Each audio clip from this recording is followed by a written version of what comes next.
All right, this is State Smash Podcast, live again on the 21st of July, 2018. It's 10:05 my time, and kind of extemporaneous, kind of like on the spot. Decided to interview Schäfer Steve, who recently got into an interaction with a rather drunk person, but more interestingly, it was around flying a donut drone to taunt police around a border checkpoint. So, or I'm not sure if it was a border or a DUI checkpoint, but like just to get the housekeeping out of the way, this is brought to you by Bray, the ad-resistant, tracker-resistant browsing experience. You can get that, and it directly supports the creator by the basic attention token system. If you maintain use of it for 30 days, I get $5, so I would definitely appreciate that. Beyond that, it's also brought to you by the Cash App, a Federal Reserve note and Bitcoin wallet that comes with a Visa card if you so choose. And Liberty mugs that you can consume fluids with while pissing off your coworkers. So consider getting any of those things. It supports the show. I definitely appreciate it. And there are many more ways to support the show in the bottom of the description. So any of you who want to do that would definitely be appreciated. I also sell shirts. If any of you want to go to my Twitter, I have a link in my bio. So generally, this will be a conversation about what he does, but I also want to get like the skinny on what happened recently. So why don't you introduce yourself, tell people what you do, what you've been doing for years. You say you had a video that went viral shortly. Okay, so my name's Steve. I'm an ANCAP. I do a lot of activism. I guess you could call it. I troll protesters. That's what other people call it. And then I also do a lot of activism around police checkpoints. So I started in 2014 protesting. They were specifically cell phone checkpoints. There was a guy hiding behind a telephone pole. He was a cop. He was alerting cops down the street. Hey, blue Honda Civic, guy's on his phone. Started out with that. All I did was stand directly in front of the cop with a sign that said "Cops Ahead." Those videos went kind of viral, and then I progressed on to DUI checkpoints, and then my friends started coming with me. Michael Picard, he's also another ANCAP, and then we started protesting those. And then he actually had police fabricate charges at one of them, and he got it on camera. And then they retaliated against him with a fistful of tickets, and he took the video to the ACLU, and they're currently suing the state of Connecticut for him on a First Amendment, Fourth Amendment violation. Other than that, we've protested, or not protested, but trolled Antifa a number of times, trolled the alt-right a number of times. We went all the way to Boston, New York City. We've been arrested like 5 or 6 times each now for this. We did an event in Hartford that went viral. That was my biggest video, got over 100,000 views. It was an anti-gun event, and there were about 10 or 11,000 people there. And I ran around their stupid protest with a sign that said "Rapists Against Guns." And I told people, and I really sold it to them perfectly. Hi, my name's Steve. I'm a rapist. I'm trying to rape. I enjoy raping. I like to rape. I want to continue raping. So please take away people's guns for my benefit so I can continue to rape them. And it went pretty viral. And so then after that, I've been trolling Trump supporters, stomped on a flag in front of them, and then they all told me they were going to beat me up, but they didn't.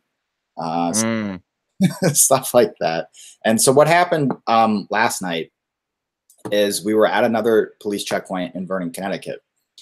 Mike has a drone. So we went to Dunkin' Donuts, we bought a donut, and then we went to Dick's and we bought fishing line.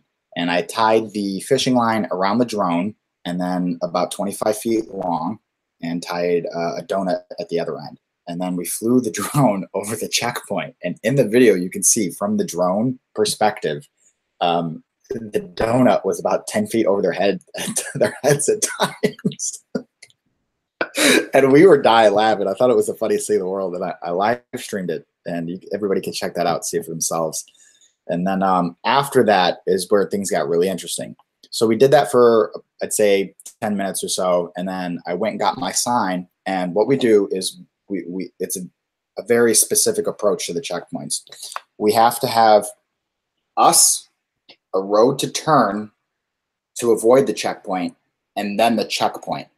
So all we do is we stand there. I stand there with a sign that says cops ahead. The intention is just to alert people that there's cops ahead and that they can turn to avoid the cops. Right. So there's nothing else involved. No political message, nothing like that. So I'm standing there with my sign, and I hear this sound that's going thump, thump, thump, thump, thump, thump, thump. I'm thinking, what the hell is that sound? And then I smell something. What the hell is that? And it's burnt rubber, very obviously burnt rubber. So then I look in front of me, and there's this black SUV at a weird angle like this. Part of it is down to the side. Both right tires, front and back, are blown out completely. And I'm looking at it going, what the fuck is this guy doing? And I'm thinking, all right, well, he's driving towards about 15 cops right now. If he was just in an accident or needs help, perfect. There you go. So he gets to right in front of the checkpoint now. He's probably 40 feet in front of it.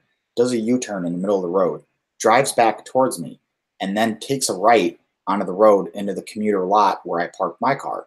And I'm thinking, all right, well, let's go check on him. Maybe he just needs a phone call. Maybe he needs help. Maybe he was in a car accident, needs medical attention. So I go up there just not knowing what to expect. And I say, hey, man, are you okay? And immediately, as soon as he started talking, his speech was severely slurred. He was looking at me like this, couldn't maintain eye contact, couldn't talk for anything. It was very, very apparent that he was drunk. So he had his car in park, keys still in the ignition, keys still on. And in the state of Connecticut, if you're drunk and your key is in your ignition, not even turned on, just the key in the ignition, that is a DUI. So I said, look, man, turn your car off. It's apparent you've been drinking. And then I started recording. I don't think you should drive anywhere. You shouldn't go anywhere, anything like that. Make sure to turn your car off. Call AAA. He says, all right, I'll call AAA. I'm not going to go anywhere. Don't worry. I said, all right. You know, I've seen this sort of situation plenty of other times. People sleep in their cars. People sleep it off. They're drunk, but they know not to drive. Not that big a deal, right? That's what I thought. So right. I did think to myself, maybe I should take his keys. And then I thought, wait a second, you know, that's probably a violation of his property rights. I don't feel comfortable doing that. Besides the philosophical concept is also the practical concept. He might have punched me in the face. He might have gotten out of his car and tried to take his property back from me, which he would have been just to do so. So that video ended with me walking away and just explaining what I had seen and everything. And so then I go back to holding my sign on the road. About 5 minutes go by, and I see this. It's a little bit darker now. It's like 7:30 at night, and I see this car driving towards me with no headlights on. I'm thinking, dude, what the hell? You're going to get bagged. There's cops right there. They're going to pull you over. You turn your fucking headlights on. So I start going like this. Your headlights are off. And then as he's driving closer to me, I think, wait a second, that's that same black BMW SUV that had the blown out tires. And then I hear it, thump, thump, thump, thump, thump, and I smell it burning rubber. And I'm thinking, holy shit. So he starts driving towards me and he doesn't turn. And I'm thinking, what the fuck? This guy's getting closer, closing in 20 feet, 15 feet, 10 feet. I'm thinking, dude, I'm right here. I'm standing right here. Don't fucking hit me. So then as he's driving, he gets closer and closer and closer. And I had to start running, jump out of the way so that he avoided me. And then he starts turning his car at the last second before he hits the curb. So I start running after him. He's driving. And I start running. He's screaming at him, stop the car, get out of the car. He gets further and further away from me. I'm sprinting. Never ran so fast in my life to get after this guy. I get up to him. He's hitting the traffic now to get into the checkpoint. I yank his car door open. I go, dude, stop your car. Put his car in park, hit the button to turn it off, pull the key out of the ignition, and he starts arguing with me. What are you doing? What are you doing? Give me back my keys. We get out of his car, and I'm just trying to get him out of it so that way I can close the door because I don't want him to get back in the car. And then I think, wait a second, this car's parked in the middle of the road. So now we're fighting in the middle of the road with about 20 cops 15 feet from us at this point. I'm thinking, Jesus Christ, what are they thinking? What's going on? Is this guy getting carjacked? So I hop in his car and I pull it off to the side of the road, and it's parked halfway up on the curb, halfway not on the curb. And at this point, another cop starts driving over towards us, and he's giving me this look of what's going on. And so at that point, I'm in his car. I'm driving it. And I'm getting out, and I'm thinking, oh, Christ, what does this guy think is going on? So he gets out of the cop gets out of his car. This guy, the owner of the car, the black BMW, is stumbling around, so intoxicated he can't even stand up. So the cop says, "What happened?" And I had what do you do in that situation? I said, all right, this guy was driving a car with 2 blown out wheels, and he's clearly drunk. Clearly drunk. So they said, all right. And then they do the field sobriety tests, and he was not up to standard whatsoever on that. And he failed it, and he got hit for a DUI right there. So the philosophical concepts were, you know, things like, should I have taken his keys the first time? Stuff like that. Well, I mean, because first off, do you have headphones? Because I'm hearing my voice on your end, and 1 second. Yeah, let me mute that until that happens.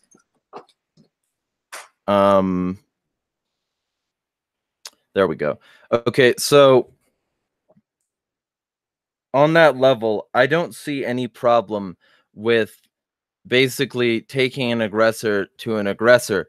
And if this guy was driving so wildly that he was about to hit you anyway, then he joins the class of the police without state power. Realistically, the only thing that separated this guy from the police or any common thug is essentially a badge, you know, or some sort of official like setup, like some sort of official sanction for what he was doing. And to me, the ethical issue isn't really there. Like, to me, it seems like a cut and dried thing. You know, you were aggressed against, and you would have been further aggressed against by another party if it looked like you were just messing with somebody unnecessarily. And so you told that possible second party the pertinent details to avoid further mishap in this situation. That's what it seems like to me. But apparently you were getting some shit from some people about it. Yeah, it was mainly just some friends who were saying, "Oh, Status Steve, Officer Steve over here running to the state," and it wasn't them like kind of being serious necessarily, but there were a couple people who said that I did the wrong thing because after the first encounter, they said, "Steve, you should have taken his keys. You had a moral responsibility." Okay. Well, you know, because here's the thing, like, I don't buy inherent moral responsibility, and I don't think, like, in this situation or any other, you should either. I think realistically you tried to do things as ethically as you could, and if the guy was smart, because I've been drunk and I didn't drive a car into people, you know, the guy, if the guy was smart, he would have just stayed on the side of the road and, you know, not done all this bullshit afterward. But the guy wasn't smart, and the guy clearly proved that with the second time. Because I don't like these like zero tolerance policies. To me, it should be like case by case and very specifically like proving a victim. But then he piloted a vehicle at you, and to me, that's the complete line to cross there. That's when I definitely would have taken the keys and probably chucked them in the opposite direction, because that's the kind of person I am. But that was the thought in my mind: take his keys and throw them in the woods. Yeah. So, because nobody should be able to drive that car while it's in that state anyway. Yeah, so 2 flat tires. Yeah. You know, something else I had thought about was if I had used violence against him and taken his property, it actually would have been far less of a pain in the ass for him than the violence that the state is going to use against him for the next year with his DUI classes, with his arrest. He spent 4 or 5 hours in jail. He had to pay bail to get out. He has to hire a lawyer now. Well, that's him being lucky, though, because the state shoots people. Like, I mean, that's the thing. That's the reason I don't like. If anyone is serious out there calling Steve a fucking snitch, then fuck you, and I hope you lose everything. Because realistically, we're talking about somebody who was trying to help somebody, and this person so happened to need help at a checkpoint. Was it a GUI checkpoint too, or was it a border checkpoint? A sobriety checkpoint. They even have their signs up that say sobriety checkpoint. Christ. Yeah, I know. So this guy was driving. Yes. Yeah, I mean, so this guy was driving directly into a sobriety checkpoint. This guy could have been shot by the police. Okay, so there was this mother who was having a manic episode not too long ago. The Free Thought Project covered it pretty well. She was having a manic episode, and the fucking pigs followed her in what they classed to be a low speed pursuit, meaning like, not over the speed limit. And they followed her into this residential area where she pulled off to the side of the road, and then she freaked out, she didn't feel safe because, hey, cops were pointing fucking guns at her. Correct. And she pulled backward, and immediately, as soon as she started to pull backward, as she was reaching for her shifting knob, the cops accused her of having a weapon and immediately opened fire. Immediately. And this is a person who was sober, as far as I know. This person was having a manic episode, and it could have all been dealt with by calming the bitch down, and somehow it's okay for cops to execute her. Right. Execute. Shoot her in the fucking head and make her car a missile in this tiny little road area. Because cops are irrational thugs. And so not only were you like acting in protection of this guy in the first fucking place, not only were you concerned to, enough to not say it's not my problem and let him do something dangerous and stupid, but you were also preventing him from getting shot for doing things that you were threatened physically by. And so for anybody to insinuate that that's an ethical flaw, to tell the officers exactly what you needed to not get fucking shot, if anybody is serious, fuck that kind of person, in my opinion. I agree. Yeah. I mean, not to just rant too much on this, but anybody who would do this is the kind of person that's basically anarchist in name only and isn't actually concerned about the ethics of any situation. They're just like, I don't like the government. They're the kind of person that if they become an atheist, Christians sneer at them and say that they're just atheists because they want to sin. Fucking hate that sort of person. But anyway, let's talk more about what you do and why you were there to begin with. So how long have you been in this sort of activism? So I started the first checkpoint in 2014. I was driving down a road. I drive down every day in my town in New Britain, Connecticut, and I stop at the same red light I stop at all the time. It's on a hill like this. And at the top of the hill, there's a pole, and there was a cop standing behind it. It was clearly a cop, even though he was dressed only in jeans. I thought, that's a cop. And then he's doing this where it pokes out from behind the telephone pole. Yeah. Looking at cars at the red light. I'm thinking, what the hell is this guy doing? So then I go over the hill, and then down the road, I see 4 cop cars, and they're pulling people over randomly. And I'm thinking, what the fuck's going on? And I think, wait a second.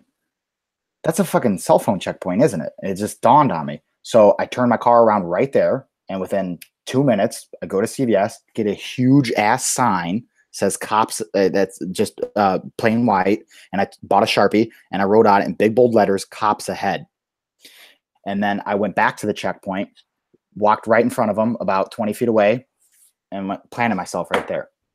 This guy makes contact with me almost immediately. Just pull my phone out, and he was a real asshole to me about it. Very condescending, very, very rude. You're blocking the sidewalk. You're not allowed to do this. And then all of the cops from the checkpoint swarmed me within about probably 2 minutes of that happening. Give me your ID, give me your ID. And this is the very first time I'd ever done any sort of activism. I immediately pulled out my ID out of my wallet and said, "Here you go. I'm sorry. I don't know. I didn't like this. I wasn't sure what to do." Now it's gotten to the point of where they accost me and I say, "Fuck off." But then that was the very first time. So I gave them the ID. They ran it. They said, "We're doing this to save lives. Do you know how many people get hit by cars because people are driving around on their cell phones and all this?"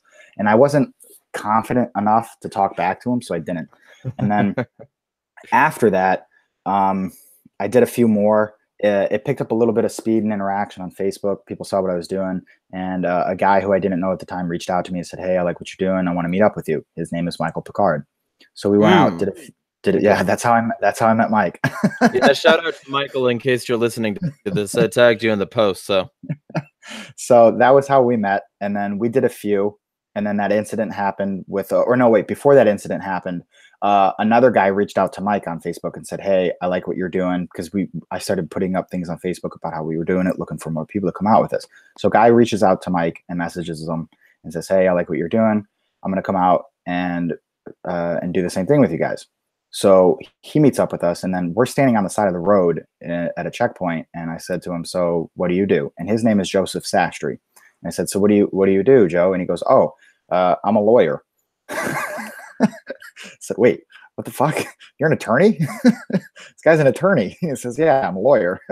So Joe is now suing the state of Connecticut on Mike's behalf. And he's gotten that works it out. Yeah, he's gotten me out of every single one of my criminal charges. Every single time. And he's gotten Mike out of his charges 2 or 3 times now. And Yeah. He's definitely handy to have around. And then there was a couple months after that, a video went viral all over Reddit, Facebook, Twitter, everything. It had millions and millions of views. And it was a black guy walking around Bridgeport, Connecticut with an AR-15 on his back. And he walked into a Subway, and Bridgeport PD rolls up, "Give us your permit, identify yourself," all that. And he pulls out his phone and starts recording it and says, no, I refuse. Connecticut state law says I don't have to. And that is what Connecticut state law says. You do not legally have to show your pistol permit to a cop. So he refuses and all this, and that video goes viral. That guy's name is Dontrell, and he's come out with us probably 10 times now. He's done a number of checkpoints and a number of different other types of activism. There was a time when Michael and Dontrell were both at a checkpoint in Manchester, Connecticut, and somebody called the police. We FOIA'd, got the 911 call. Somebody called and said, "Hey, there's a black guy over at McDonald's parking lot with an AR-15 on his back. It's not like in his hands or anything, but it's strung over his back." So cops roll up, lights and sirens, jump out of their car, guns drawn, on Mike and Dontrell. I'll send you the video to this. Get down on the ground. Mike's going, "No, I don't have to. There's no legal requirement for this," the whole spiel, all that kind of stuff. And so it ended about 45 minutes later. Mike and Dontrell were both handcuffed at that event. And then no criminal charges came out of it, though. So there's been a number of different events like that where we got fucked with by the cops. So on that level, how many times have you gotten fucked with where they didn't respect the laws you brought up? So I only ever brought up legal standpoints in the very beginning because I used to think that it made some sort of difference when you told cops, "No, you're not allowed to do that. Connecticut state law says no." They don't give a fuck. They do whatever they want. Spout that shit to them. It's pointless. So I kind of gave up on that. And then also just because I try not to make appeals to law because I don't support the state's law, the existence of the state's law in the first place. So I try not to go that route. And then I would it would be super cringy if I told a cop, "Hey, morally, you're wrong to to enact this behavior upon me." That's just weird. So I don't even bother with that. But I think Mike has almost every time made some sort of appeal to, well, this federal case says I'm allowed to do it. And then the cops have looked at him every single time. I've been there. I've seen it with my own eyes. They say, "We don't fucking care. You're under arrest. Put your hands behind your back." Right. Well, so like bringing up the Glick decision and shit like that. Nick, what do you call that? What decision? Oh, okay. So there's a thing called the Glick decision. I think it's spelled Glik, and it's this decision that that basically codified the individual's right to film police or other government officials in the what is it called, in the course of their duties or something similar to that. And so you're allowed to film them anywhere, even in two-party consent states. And you're allowed to film anyone in public, even in two-party consent states, just not on private property. So if you film from the streets, you're still fine in two-party consent states. But mostly cops will try to get you on the filming thing. Like there was this group of essentially protesters, but also technically, constitutionally speaking, they were press, and they were outside a press junket. I forget where it was, but I want to say Oklahoma. And they were all arrested because a few people were commenting on Facebook Live that the police shouldn't be allowed to live in much more explicit terms. And they were all arrested for what commenters were saying, and their computers and cameras were all stolen, even though that's massively illegal and incredibly dumb. And none of the people in the actual press thing, the actual chairs in the press event, none of the people with passes were arrested. But basically, this jowly old white dude was upset that people didn't like him because he was basically having a press conference for police misconduct and brutality, and fucking he decided to literally commit police misconduct at a police misconduct press junket. So wait a second, was this at the police station where they stomped on the thin blue line flag? Was that I don't think so. Okay. I think something similar happened there, but this was specifically a press junket, like what is it called? A press conference. That's what I always just call it, a junket, because I don't fucking care. But like it's technically like a full on press conference where they had like official quote news agencies there with press passes and shit. Okay. And the official people there were sitting down in the chairs, and the people outside were all arrested because of what that like live Facebook thing said. So it was a really pathetic power grabby attempt by the cops there to essentially silence the news feeds so that people would stop talking shit on them. Because police are like, that's the thing. When you get these bully ass thugs, they're like really interested in protecting their image, and they're not really interested in protecting it by like being better people. They're mostly interested in protecting it by silencing people, stopping them from filming. So they try to make it seem like you're breaking the law. They try to make it seem like what you're doing is obstructing sidewalks or distracting drivers or whatever. And like that's the beautiful thing. Like, you're cops ahead sign. I mean, if this is truly designed for a deterrent effect, then there is zero reason cops shouldn't want you to deter people from being on their fucking devices when there are cops ahead. So, but it's really just a revenue generation thing. Correct. So on that point, there have been a few times where I told a cop that, and they said, "Oh, don't piss on my leg and then tell me it's raining." That's what a cop said to me. And then there were also other times when cops rolled up to me and said, "You guys are having the same effect we're doing. Support you.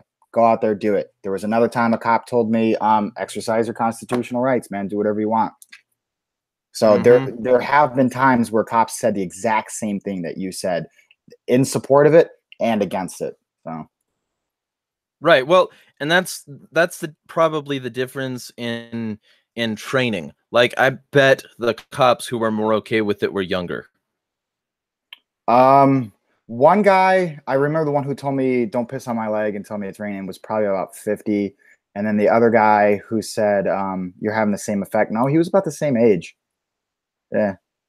Off the top of my head, the two events I'm listening to, but there's so many variables there that who knows what was going on.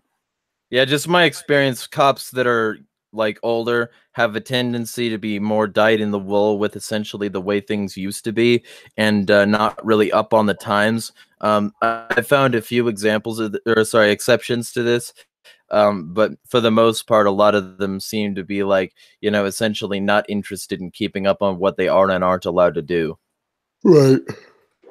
Right. And so 100%. there's that. So my question is, what have the reactions generally been online? Because we've talked about what the cops did and what the public, generally tends to do. But what are the reactions typically online? Do you typically get positive feedback, or is it like closer to, shut the fuck up, you're like a disgrace to the country, blah blah? Okay, so two different types of things there. One are the interactions we get with people on the streets, and then two are online.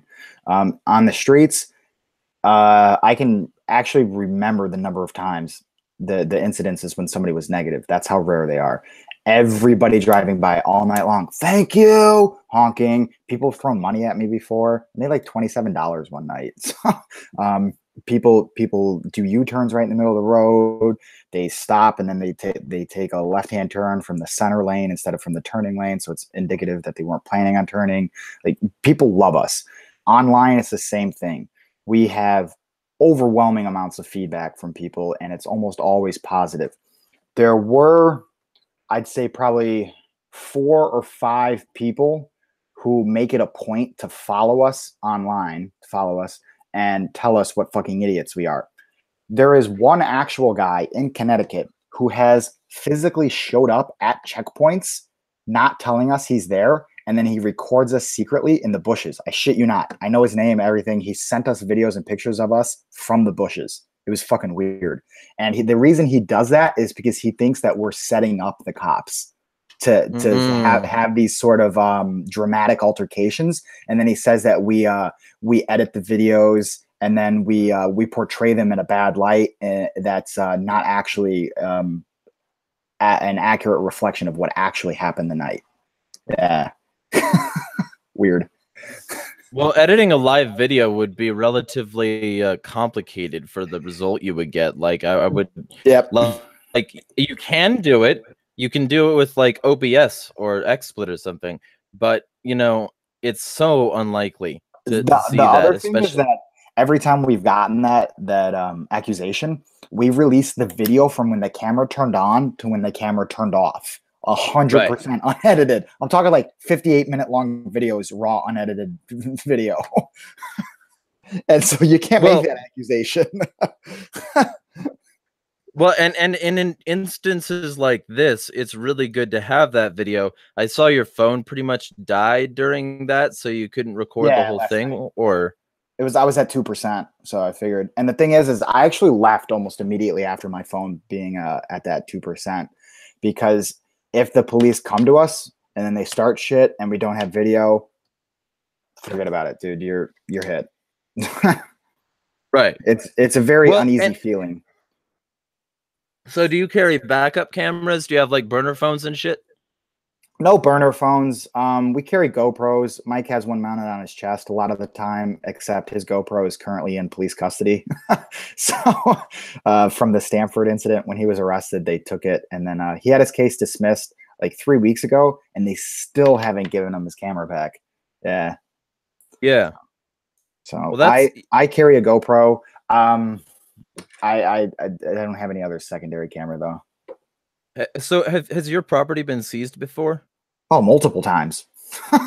Multiple times. There is an event in Waterbury, Connecticut, an anti-Muslim event.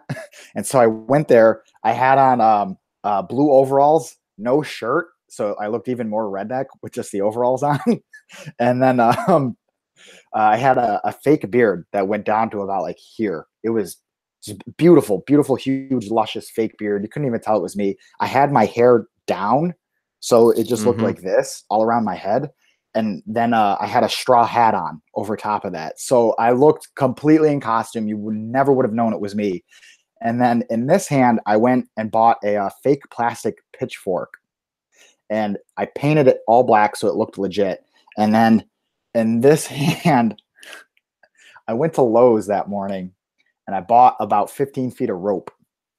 And it was about this thick, so you could see it from a good distance away. And I tied a legitimate hangman's noose into the rope.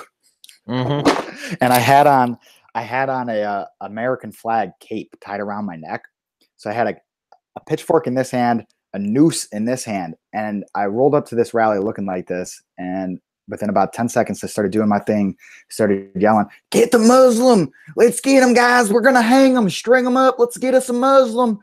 And so about 2 minutes into it, there was a lady there who I physically bumped into, didn't know who she was, didn't know anything about it. And I'm looking this way and I'm walking this way. And I bump into her with the pitchfork. Within 2 seconds of me bumping into her, Waterbury PD swarms me. And I look at the cops. I'm thinking, wait a second. You four look real familiar. And I go, oh, shit. It was the same 4 cops who I had on camera fucking with me at the taxation is theft protest from a month earlier. And they swarmed me and said, "You bumped into that lady. Get over here. You just poked her with your pitchfork." I'm thinking, what the fuck? Okay. No, I didn't. So they separate us immediately. They go over there, talk to her. They go over there, they talk to me. They say, "What happened? Why'd you do that?" And I said, "I'm not talking to you guys. You guys have already been dicks to me in the past. I'm not saying a word." I said, "All right, you're under arrest." What? For what? This is disorderly conduct. Connecticut state statute, the definition for disorderly conduct is annoyance and alarm. So they got a written statement from her saying that I was making racially motivated comments about hanging Muslims, and that then I poked her with the pitchfork. And then check this out. I shit you not. I don't believe this person. I think the cops made this part up, but they put in the police report that she is Muslim. So it looked like some sort of hate crime that I was about to kill a Muslim or something. I shit you not. So long story short, Joe, obviously my friend, the lawyer, represented me for that. And then he got the charges taken care of. What ended up happening, though, and this is an interesting event, he did some investigative work. She worked at the courthouse they were protesting in front of. And I think he found her actual Facebook account, went through it, and she was friends with a ton of the cops from Waterbury. I think she was just a Confederate on their side. Joe told me that idea, that he thinks she was just a plant there to like kind of be like an undercover cop. The other thing is that she was black. And I was running around with a fucking noose while yelling, "String him up, let's hang him." And I had a goddamn pitchfork in this hand. So there were a few variables. But the reason why it was actually dismissed was because she never showed up to a court date. And the state's attorney continually reached out to her, and she never contacted them back. So they had... That's very interesting. Yeah, so, I was kind of surprised. So what was this taxation is theft protest? So what's tax day? April or May? It's April. It's something. April. So the final day to hand in your federal income tax, 2017. Myself, Michael, and about Don Trell and 6 or 7 other guys went down to the IRS headquarters in Waterbury. We're standing outside of there. Every single one of us has a sign that says "Taxation is theft." I'll send you a picture of it. And so Waterbury PD rolls up, says, "Hey, you guys have to have a permit to do this. You got to piss off." No, I'm not getting a permit. And I started videoing it. And the police said, "No, you have to go get a permit." And so I had my camera here, my phone, cops right in front of me, telling me all this. I said, I refuse to buy a permit. I'm not going to buy a permit. It was just very, very defiant. And he said, "All right, that's fine." And so they wouldn't leave us alone. I shit you not, 7 cop cars came to take care of this. Like, what the fuck?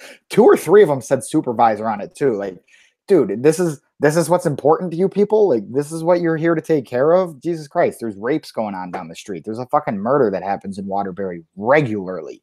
Go take care of some real criminals. So then they roll up. They stuck around for probably, say, like an hour and a half, maybe 2 hours. But in that 2 hours, there was a cop who was morbidly obese, probably over 300 pounds.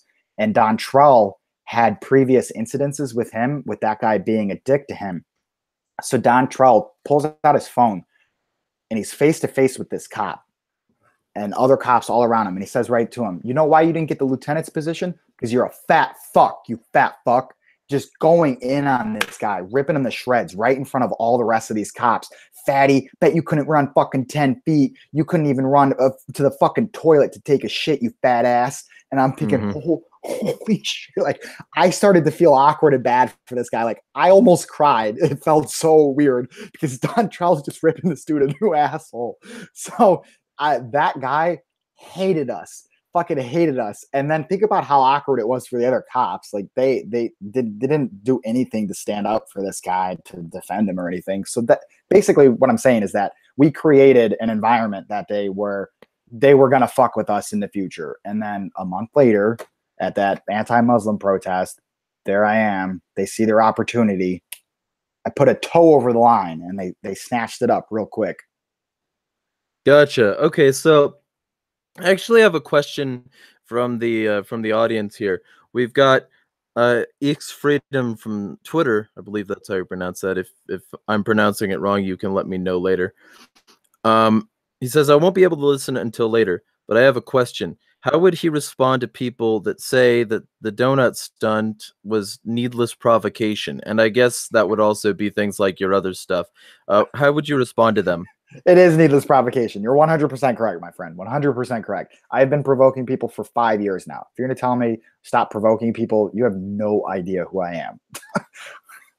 I ran around a rally with a rapist against guns sign, man. Come on. That's who I am. I testified at the state legislative office building in front of a panel of senators, congressmen, and various politicians. Hi, my name's Steve. I'm from New Britain. I'm a rapist. I enjoy raping. I'm trying to rape. It was the most awkward, cringy experience of my life. It was dead quiet in a building in front of an auditorium of politicians. And then they grilled me about it. That's all I do. I went to the airport protest where they were protesting immigration. And I stood in front of a crowd of 300 people at Bradley International Airport with a sign that said, "Let the terrorists in."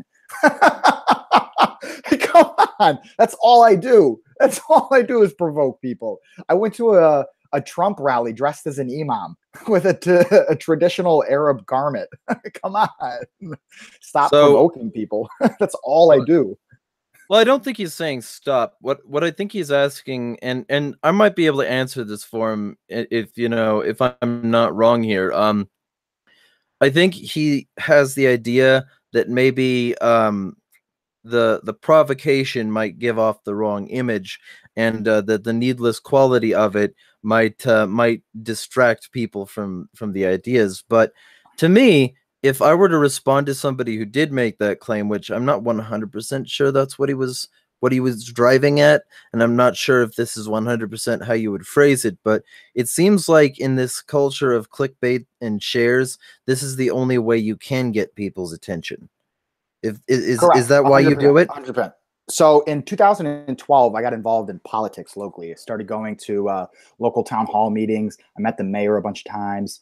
I started voting and getting involved in like helping out with political events. And I did that for like a year. And I thought, this is going fucking nowhere. I'm not doing anything. And then boom, look at what explodes with so much interaction. Look at what gets a ton of feedback. Look at why I am here today, why I'm doing this video. It's because of the provoking. Nobody cares about your political ideologies. Nobody wants to hear taxation is theft. Nobody wants to hear about that shit. So, right. I mean, the thing is the reason why these videos get so much interaction is because they're funny, because I'm mocking people. It's what people want to see. Right, because it exposes some sort of endemic weakness to their position. True, very true. So, and that's the thing, like, people ask me all the time, like, well, why aren't you more professional? And someday I might be more professional, but I sympathize with what you're doing, because a lot of the time it's not about removing chaos, it's about controlling it, and it's about trying to find ways to use it beneficially. And I think that provocateurs are the way forward, because essentially, as long as like the market doesn't become oversaturated, which I don't think it has become oversaturated yet, as long as it stays on message, the message is more powerful. The more people are upset with it, the more people are willing to be upset with you, the more those people will share your video, and the more of their friends will be like, wait, but this guy's actually kind of reasonable though. Kind of, yeah, pretty much. So in terms of activism, the only way to get active these days is to do essentially what the elites do, but better. And like, what I mean by that is trying to provide the most extreme view of your opponents possible, so that people can see where it lands them. Right, I agree with you 100%. So like your donut drone, if I'm not mistaken, was designed to say, well, if these police can't even have a good sense of humor about a donut drone, good enough to not violate the laws that they promised to enforce, then how are they, here for your safety at all? That's one way to look at it. That's one way to look at it. I'll be honest with you. What was going through my head when I came up with that idea was, this is going to be fucking hilarious. Right. I wasn't doing it to create government accountability, but there is something involved with that. If you have a cop that's so sensitive to a fucking donut, what's going to happen when you're walking down the street with a gun on your side? You're going to get shot. You're going to get blown away if you can't handle a fucking donut.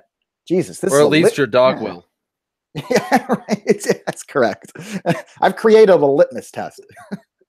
Yeah, well, and I think cameras are also a good litmus test, and things like your sign, because it's sort of like, if cops aren't there to actually stop the thing from happening, like your sign would do, then they're not actually there to protect or to serve, and they're in fact there to protect their own interests and serve themselves. They're there to make money, and they're there to fill quotas, and they don't actually care about road safety, because if they did, then the people who are dropping their phones because of your sign would be, you know, considered just as much a victory as the people they steal from because they're road pirates. So, I mean, it makes obvious the essential terror in the state, and by that I mean that they use fear and intimidation in pursuit of political goals. They're not there to stop these sorts of things, and these sorts of things prove that for the most part. Some of them join and they think that, you know, well, I'll make all these little sacrifices, but in the end I'll do more good than harm. um, but they don't recognize that the harm is sort of emblematic of the system. So, you know, I think that these things where you actively get involved to either just point a camera at them or in some other way prove that they aren't there to prevent harm, even if you primarily do it because you think it'd be funny, I think it has a whole lot of benefits, and that's why I like it. Like, especially since I started to really respect cop blockers a while back before I fucked up my car, by not taking good enough care of it. I had multiple cop block bumper stickers on it, and I've supported this for a while. But the whole like notion that cops are here to protect us really fades away when they start pointing guns at people for doing completely innocent stuff, especially when the so-called law enforcers don't even know the laws they're supposed to be enforcing. Right, right. And you know, an interesting idea somebody once told me, wasn't an ANCAP, wasn't a devout statist, just a very neutral person on politics. Told me, Steve, you know what you could do to actually test your effects, or also test how the police feel about you, is go out when there is no checkpoint and just stand on the side of the road and then watch what happens. Are the police going to be upset with that? Right. Because then think about it. I'm getting people to put their seatbelt on. I'm getting people to put their phone down. This is, I'm creating safety. I'm making society a safer place by doing that. Right.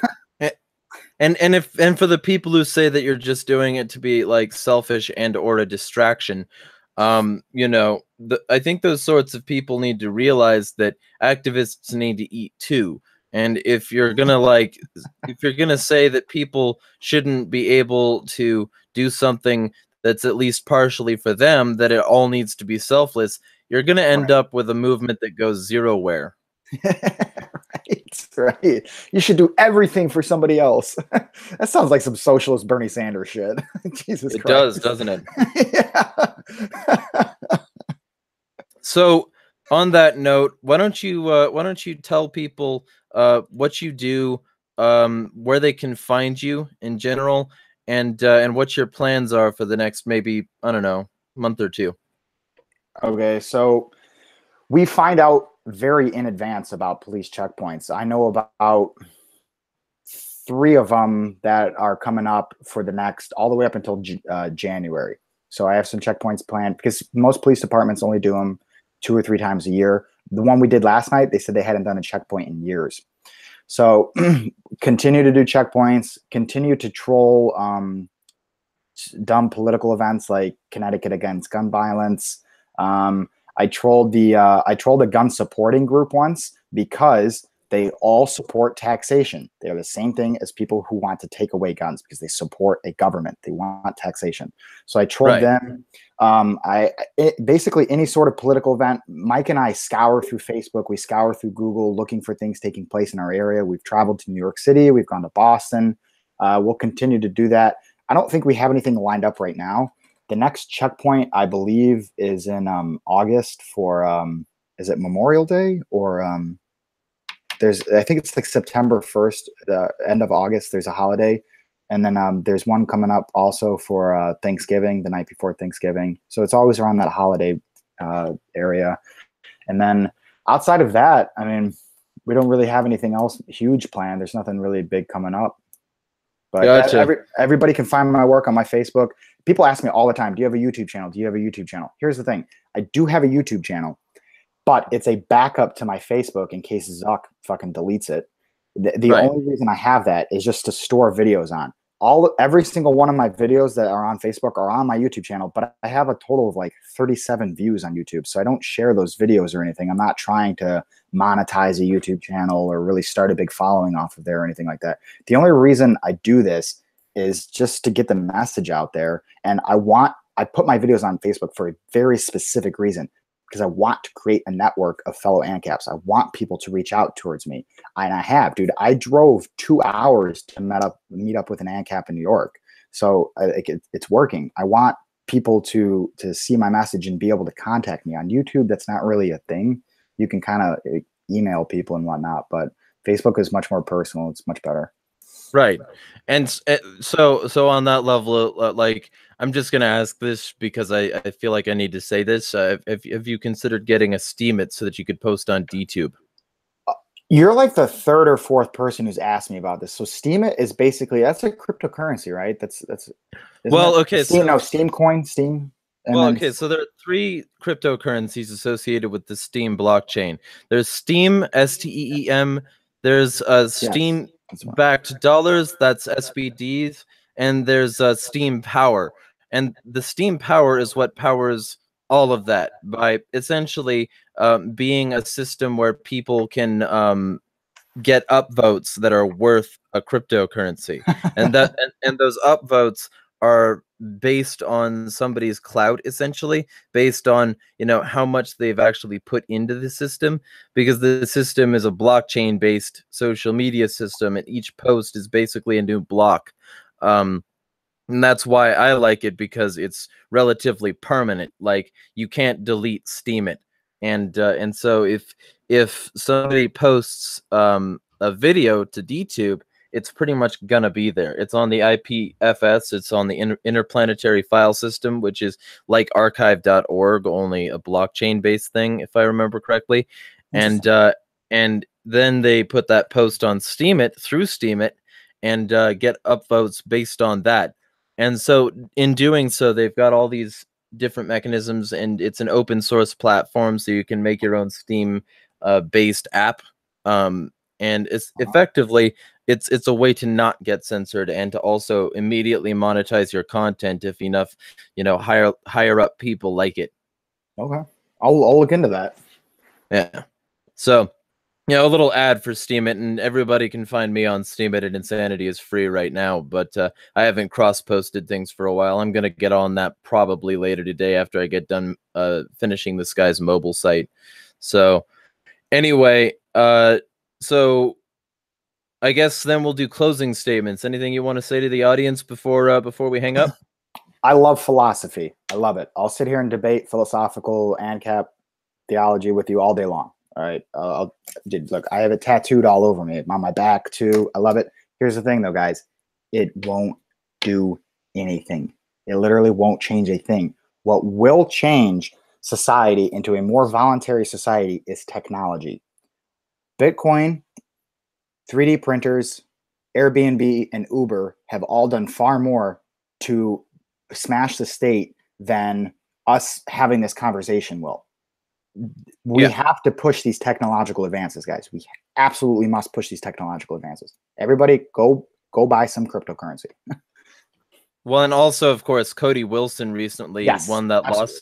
Yes. So that's huge. And Kim, well, and Kim.com is coming out with his own cryptocurrency / decentralized video sharing website. So Kim.com is basically going to create the new YouTube, and it's going to be huge, I think. Nice. So I'm on board for that, and it looks like you'll be able to back up all of your files on Mega and Google Drive. So it looks like it should be relatively interesting if people are willing to put their effort into it. And I'm going to get an account as soon as I can. Well, as soon as it's up, anyway. So I would recommend people look into that as well. But Yeah, I totally agreed. But on the subject of useless political speech, if you're interested in coming on tomorrow, we're discussing globalism, the New World Order, and one world government on Shit Shooting Sunday tomorrow. Okay, So maybe we'll see. it should be a relatively good episode, and it's around 6 p.m. Eastern time to 9 p.m. Eastern time. If you decide you want to, I'll shoot you the link. But anybody who's listening to this, who's primarily who I was talking to with that, if you want to show up for that, would definitely be appreciated, and possibly throw a few subs or likes my way.